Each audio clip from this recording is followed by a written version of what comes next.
কৌশানী উত্তরাখণ্ডের বাগেশ্বর জেলায় অবস্থিত ভারতের সুইজারল্যান্ড, যা তার শান্ত প্রকৃতি, হিমালয় পর্বতের অনন্য সুন্দর প্যানোরামিক ভিউয়ের জন্য পর্যটকদের কাছে বহুলাংশে পরিচিত। আজকের পর্বে আপনাদের কাছে তুলে ধরব বাঙালিদের কাছে সবথেকে জনপ্রিয় স্থান কৌশানীর অনাসক্তি আশ্রম। করব একটা ছোট্ট ট্রেক রুদ্রহারি ওয়াটারফলস পর্যন্ত। তাছাড়াও থাকছে কৌশানীতে আর কি দেখবেন।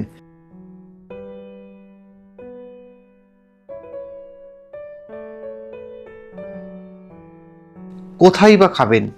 তাহলে চলুন কুমায়ুন সিরিজের অষ্টম পর্ব শুরু করা যাক। Good morning. কৌশানীর অনাসক্তি আশ্রম থেকে আপনাদের প্রত্যেককে স্বাগত। আগের পর্বে আপনাদেরকে আমি বলেছি আমি কৌশানীর অনাসক্তি আশ্রমে আছি, আর আজকে সকালবেলা এইরকম একটা রৌদ্রোজ্জ্বল আবহাওয়া, তার এই যে পেছনে পাহাড়ের শোভা, আর তার মাঝে এখানে দাঁড়িয়ে দাঁড়িয়ে ব্রেকফাস্ট করার মজাটাই আলাদা। তো চলুন প্রথমে ব্রেকফাস্ট করে নিই। আজ সারাদিনে অনেকগুলো জায়গা ঘোরার আছে, একের পর এক আমরা এরপর ঘুরে দেখব। চলুন শুরু করি। এই ব্রেকফাস্টের দাম কিন্তু আমাদের অনাসক্তি আশ্রমে পড়েছে 70 টাকা। এখানে দিয়েছে হচ্ছে আলুর তরকারি আর লুচি।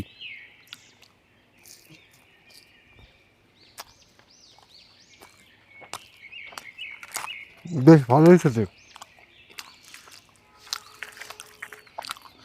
উত্তরাখণ্ডের বাগেশ্বর জেলায় অবস্থিত এই অনাসক্তি আশ্রম বা গান্ধী আশ্রম একটি ঐতিহাসিক এবং প্রশান্ত স্থান, যেখানে 1929 সালে মহাত্মা গান্ধী অবস্থান করেছিলেন। এখান থেকে দেখা সূর্যোদয় এবং সূর্যাস্ত আপনার জীবনে দেখা অন্যতম সেরা সূর্যোদয় এবং সূর্যাস্ত হবে, এটা আমি বেশ জোর গলাতেই বলতে পারি। এটি হিমালয়ের অসাধারণ প্যানোরামিক ভিউ এবং প্রকৃতির মাঝে এক নিভৃত বাসের জন্য বহুলাংশে পরিচিত। এই আশ্রম থেকে হিমালয়ের প্রায় 300 কিলোমিটার বিস্তৃত অসামান্য শৃঙ্গরাজির শোভা উপভোগ করা যায়। মহাত্মা গান্ধী এখানে থাকাকালীন তার বিখ্যাত অনাসক্তি যোগ বা গীতার ভাষ্য লিখেছিলেন। অনাসক্তি আশ্রমে এসে গান্ধীজি ছিলেন, কিন্তু গান্ধীজি কিন্তু এই যে আমি এখানে যে দাঁড়িয়ে আছি এটা কিন্তু ব্রিটিশদের তৈরি। সে কারণে ব্রিটিশদের থাকা জায়গায় মানে বানানো জায়গায় উনি থাকবেন না বলে উনি কিন্তু এখানকার এই বারান্দাতে এসেছিলেন।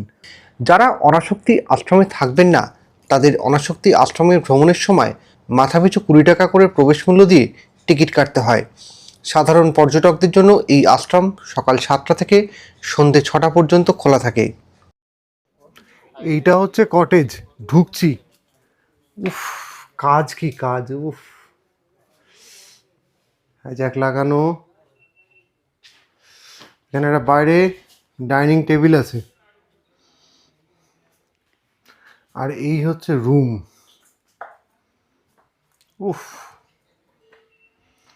বেড, ব্ল্যাঙ্কেট দেওয়া, খুব সফট ব্ল্যাঙ্কেট দেওয়া।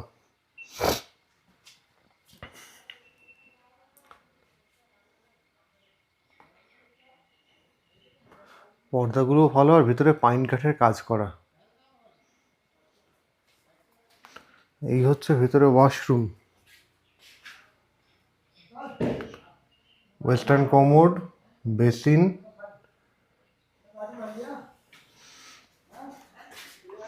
আর এখানেও কিন্তু ওই কল আর বালতি দেওয়া, মানে গরম জল লাগলে ওই বাইরে থেকেই নিয়ে আসতে হবে।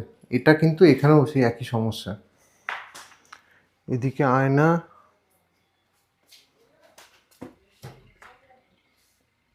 এইখানে আবার ভেতরে একটা রুম আছে, ছোট্ট রুম। মানে এখানে 3 জন শোয়া যাবে এখানে, মানে 4 शेयरिंग रूम एगुलो। यहाँ बुकिंग का सिस्टम क्या है? कौन से होता है दादा बुकिंग? अच्छा थोड़ा नंबर बता दीजिए। 9458396816। अच्छा। और एक नंबर है 9458094527। अच्छा, सीजन और ऑफ सीजन का रेट एक ही है? सीजन ऑफ सीजन हाँ लगभग सेम ही रहता है, सेम ही थोड़ा रहता है, बहुत ऊपर नीचे जाता है, थोड़ा बहुत बाकी ऊपर। वही रहता है। कभी कभी डिस्काउंट रहता है, कभी नहीं रहता। डिस्काउंट कब रहता है? डिस्काउंट जैसे यात्रा कम होने पे। Manoj, hello sir. कहाँ जा रहे हैं हम लोग? सर आज हम जा रहे हैं रुद्रधारी वाटरफॉल। रुद्रधारी वाटरफॉल्स। चलो हम चलते हैं। हाँ मिलते हैं अभी।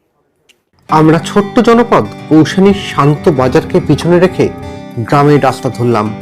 ওক, চির এবং পাইনের জঙ্গলের মাঝে তৈরি অপ্রশস্ত রাস্তা দিয়ে আমাদের গাড়ি ছুটে চলল। প্রায় 45 মিনিটে 11 কিলোমিটার পথ পেরিয়ে পৌঁছালাম কাটলি গ্রামে।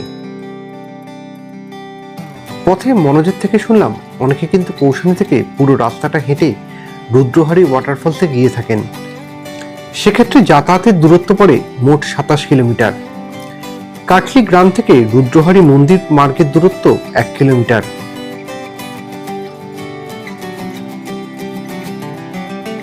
পৌঁছে গেছি কাটলি গ্রামে। এখান থেকে দুটো ট্রেক হয়, একটা হচ্ছে পিনাকনাথ মহাদেব, যেটা এবারে আমরা করছি না, আর একটা হচ্ছে রুদ্রহারি ওয়াটারফলস। তো রুদ্রহারি ওয়াটারফলসের জন্য একজন গাইডের দরকার হয়।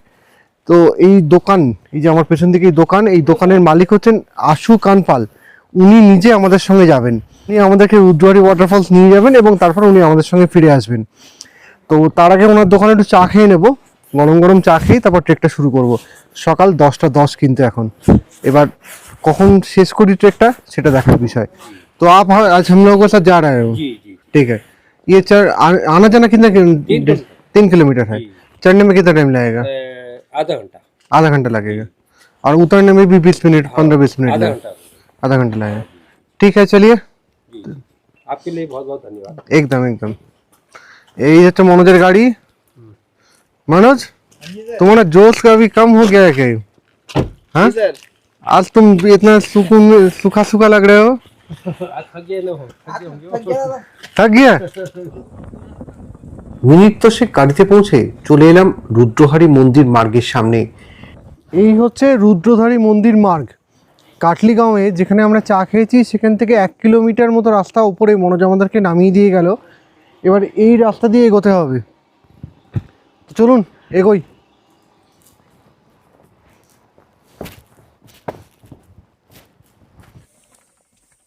ট্রেকের শুরুতে প্রায় 200 মিটার সমতল রাস্তা দিয়ে পথ চলা।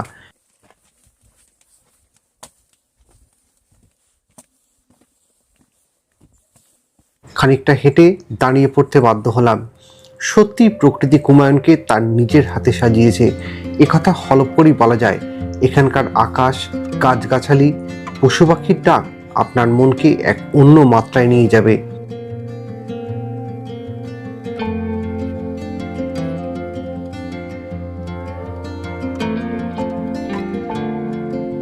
খানিকক্ষণ তন্ময় হয়ে দুজনে দাঁড়িয়ে পড়েছিলাম। তারপর আশুজির ডাকে আবার এগোনো শুরু হলো।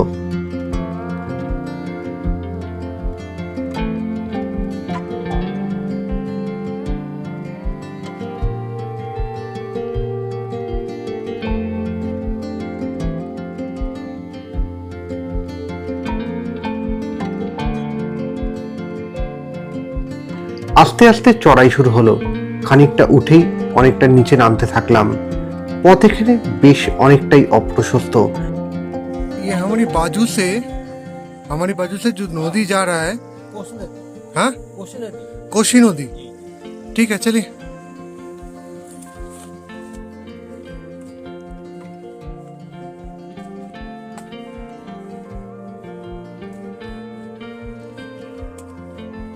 बेश साबधानतार संगे জায়গাটা পেরিয়ে পৌঁছালাম কোশি নদীর পাড়ে।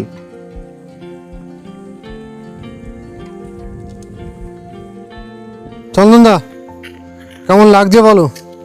আমার তো প্রকৃতি আমার কাছে বিশ্বের সব থেকে বেশি প্রিয় জিনিস। এত সুন্দর জায়গা, এখানে যেরকম গাছপালা, প্রকৃতি তার প্রকৃতির নিজের মতন করে রয়েছে। এখানে মানুষের বেশি অত্যাচার নেই, খুব কম মানুষজন কিন্তু এখানে আসে। আর তুমি একটা জিনিস খেয়াল করেছো, এখানে আশপাশে কিন্তু সেরকম কোনো নোংরা নেই। না, খুব কম মানুষজন এখানে আসেন, যারা আসেন তার প্রকৃতিকে ভালোবেসে আসেন। এবারে কখনো কোশি নদীর ডান পাড়, আবার কখনো বাম পাড় দিয়ে নদীর কলকল শব্দ শুনতে শুনতে এগিয়ে চলা। সত্যি রুদ্রহারি ওয়াটারফলসের ট্রেক আমাকে মুগ্ধ করেছে। আপনাদের কাছেও আমার একটা অনুরোধ রইল, আপনারা যারা আসবেন তারা দয়া করে জায়গাটাকে প্লাস্টিকের জঙ্গল বানাবেন না।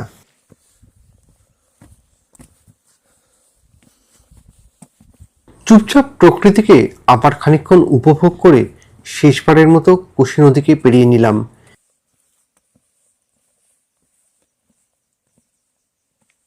1.25 কিলোমিটার এখন অবধি আমরা এসেছি। ট্রেক কিন্তু খুব ইজি ট্রেক, আরামসে করা যাবে, আবাল বৃদ্ধ বনিতা সবাই পারবে। তো যেটা না বললেই নয়, এই নদীর কলকল শব্দ শুনে আমরা এতটা মোহিত হয়ে গেছি না, এখানটা খানিকক্ষণ দাঁড়িয়ে পড়েছি শব্দটা শুনবো বলে। অ্যাকচুয়ালি শহরের ব্যস্তময় জীবনে ওই হর্নের কচকচানি, ক্যাচর ম্যাচর শুনতে শুনতে কান যেন নষ্ট হয়ে যায়। তো কানকে অক্সিজেন দেওয়ার জন্য আমরা এখানটা খানিকক্ষণ দাঁড়িয়ে আছি। আর এই একদিকে ছায়া, একদিকে রোদ্দুর, চারদিকে ফ্রেশ অক্সিজেন, এ আমাদের কলকাতা শহরে আমরা কোথায় পাই? তখন বেশ প্লেনে উঠছিলাম, এবারে শুরু হলো সিঁড়ি। দেখার বিষয়, হাঁপাই না।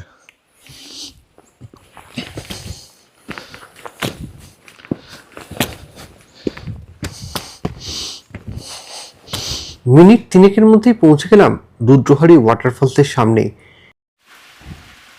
শীতের শেষ বলে জলপ্রপাতের জল সেরকম না থাকলেও আশুজিৎ থেকে শুনলাম বর্ষাকালে এখানে অনেকটাই জল থাকে। এটা হচ্ছে কোশি নদীর উৎসস্থল, আর এই আমার সামনে এটা হচ্ছে রুদ্রধারা ওয়াটারফলস, রুদ্রধারী ওয়াটারফলস।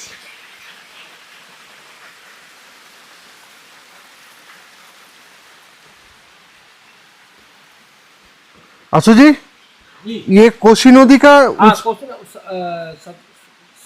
सुगम यहीं से हुआ है।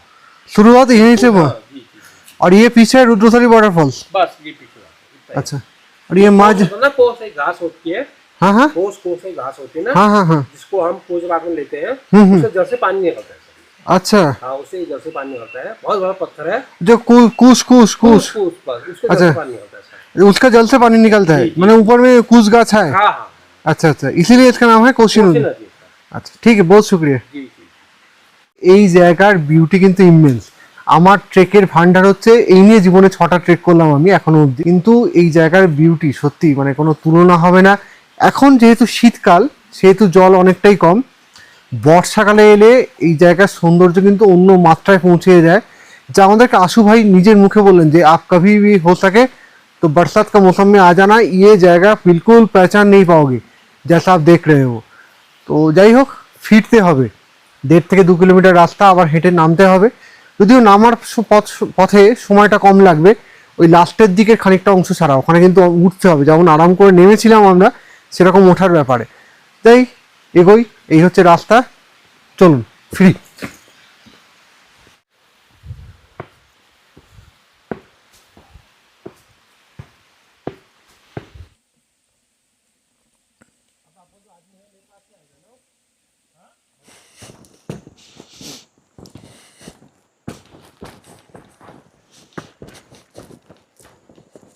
এখন ঘড়িতে 1টা 9।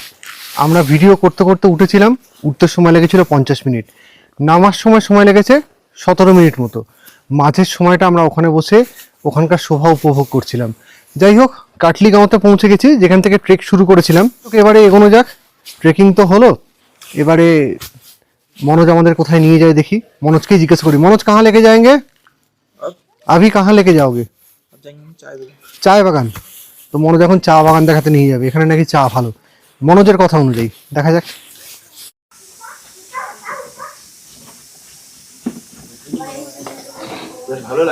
मनोज बोल लो, दादा आप लोग तो ऊपर से आए हो थक के, तो इसलिए हम माल्टा लिए है, आप माल्टा खाओ। তো মনোজের কথা অনুযায়ী এই মালটা ওটা মৌসুমীর মতোই দেখতে, খেয়ে দেখি কেমন। নুন দিয়ে খেতে হয়।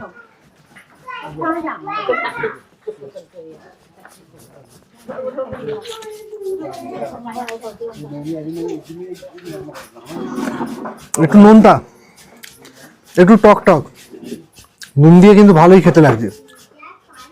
ये अल्मोड़ा डिस्ट्रिक्ट है। तुम लोग कहाँ से आए हो? अच्छा, রাসায়নিক সিস্টেম। ঘড়িতে এই মুহূর্তে 2:16 বাজে। প্রায় 40 মিনিটে 16 কিলোমিটার পথ গাড়িতে এসে আমরা এসে পৌঁছেছি কৌশানীর চা বাগানের সামনে। তো এই হচ্ছে রাস্তা, চলুন এগোই। 25 টাকা করে মাথা পিছু টিকিট কেটে নিলাম। এবারে চা বাগানে ঢুকবো।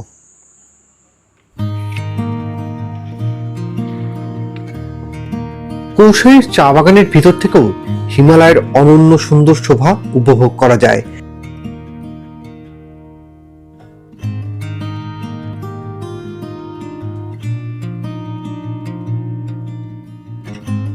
চা বাগানের ভিতর আপনারা সুভেনির শপও পেয়ে যাবেন, যেখান থেকে আপনারা চাইলে মনের মতো জিনিস কিনতেই পারেন।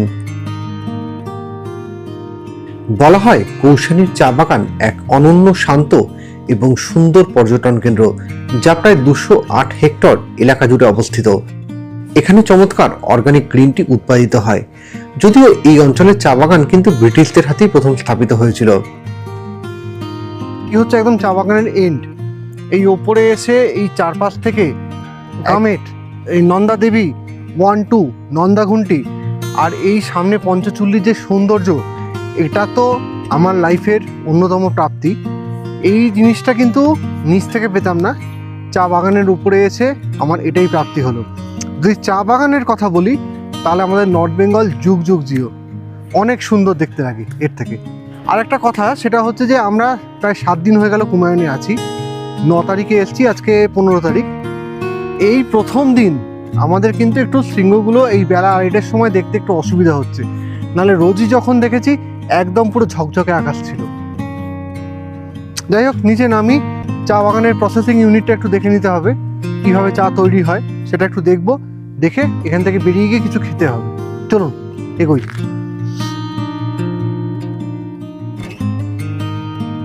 চা বাগান তো ঘোরা হলো। চা বাগানে প্রসেসিং ইউনিট আপনাদের দেখাতে পারলাম না, কেন কি এই মুহূর্তে প্রসেসিং বন্ধ। ওদের 15 মার্চ থেকে 14 নভেম্বর অবধি ওদের প্রসেসিং ইউনিট চালু থাকে। এখন যেহেতু শীতকাল, সেহেতু প্রসেসিং ইউনিট এখন বন্ধ আছে। আর এবারে কিছু খেতে হবে, তারপর কৌশানীর শাল মার্কেটে যাব। তার আগে খেয়ে নিই, ম্যাগি খাবো। চন্দনদার খুব ইচ্ছা ম্যাগি খাওয়ার, ম্যাগি খেয়ে নিই।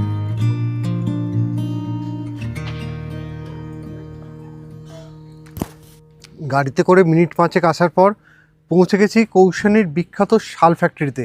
জানি যে মানালির কুলুর শাল বিখ্যাত, ঠিক সেরকমভাবে কৌশানীর শালও কিন্তু বিখ্যাত। তো ফ্যাক্টরিতে কীভাবে তৈরি হয় সেটা দেখার জন্য এসেছি। এই হচ্ছে রাস্তা, এটা দিয়ে নিচে নেমে যেতে হবে। চলুন এগোই।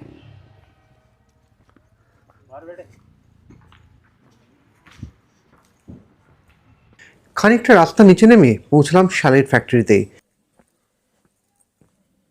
প্রথমেই গেলাম যেখানে শাল বোনা হয়। এখানে তৈরি উচ্চমানের শাল, সোয়েটার, স্টোল, ব্লেজার এবং টুপির খ্যাতি জগৎ বিখ্যাত। জায়গাটি কৌশানীর পিংলাকোট গ্রামে অবস্থিত।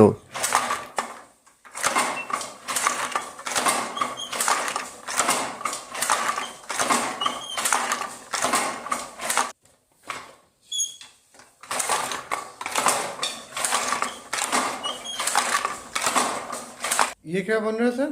ये मफलर है, इधर सोल तैयार हो रही है, ये जेंट्स लोई है। अच्छा, ये शाल तैयार हो रहा है। हाँ, अंदर से लेके आओ। अंदर से लेके जाओ। हाँ जी।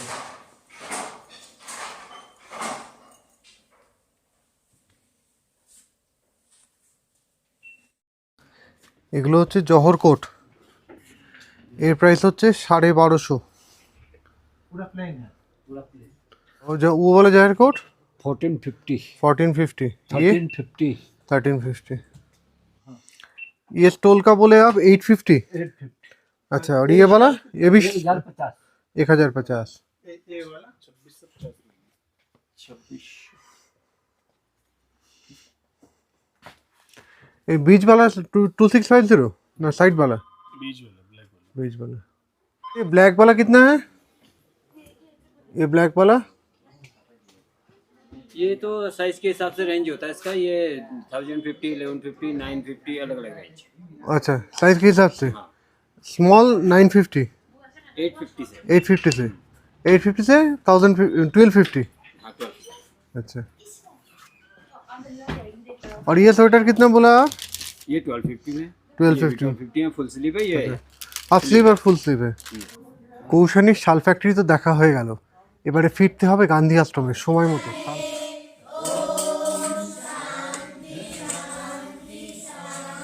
রাতে আমরা ডিনার করেছিলাম অনাসক্তি আশ্রমেই। 150 টাকার বিনিময়ে। আজকে সারাদিনের কৌশানী ভ্রমণ কেমন লাগলো সেটা অবশ্যই কমেন্ট বক্সে জানানোর অনুরোধ রইল। অনাসক্তি আশ্রমে রাতের ডিনার করতে এসেছি। ভাত, ডাল, আলু, ফুলকপি, বাঁধাকপির তরকারি আর তার সঙ্গে আলু ভাজা আর রুটি, এই হচ্ছে মেনু। আমরা যদিও ভাত খাচ্ছি না, রুটিই খাবো। তো শুরু করি। দেখা হবে কাল সকালে একটা এক্সাইটিং পর্বের সঙ্গে, মিস করবেন না কোনোভাবেই। আমি এতটুকু বলতে পারি, আমাদের আগে কোনো বাঙালি ব্লগার এখানে কিন্তু আসেনি এবং এই ভিডিওটা করেনি। খুব একটা আনটাচড বিউটি উত্তরাখণ্ডের, সেরকম একটা জায়গায় আপনাদের নিয়ে যাব। ততক্ষণের জন্য শুভরাত্রি, টাটা।